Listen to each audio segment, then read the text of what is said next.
Welcome to our SolidWorks tutorial where we'll explore how to model gravity in a motion study using a pendulum as our example.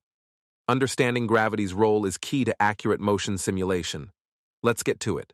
Begin by opening your SolidWorks project. Make sure your pendulum assembly is ready, similar to what you see on the screen. It should have a hinged arm and a bob to ensure a realistic motion.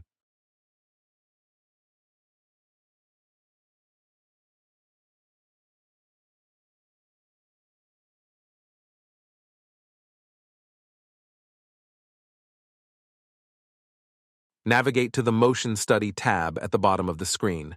We'll be using motion analysis because it provides a comprehensive set of tools to simulate and analyze the effects of forces, like gravity.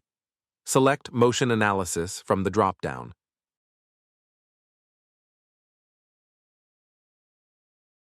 In the Motion Manager toolbar, you'll find the option to add gravity.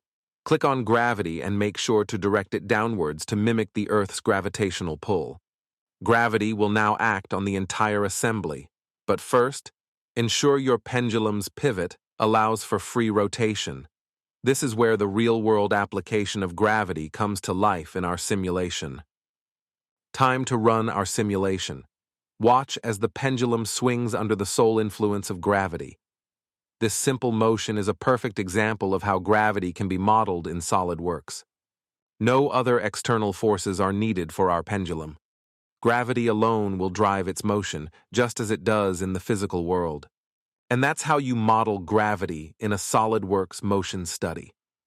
The pendulum example is a classic and effective way to see gravity's impact on mechanical design. Continue to experiment with different settings to deepen your understanding of motion under gravitational force.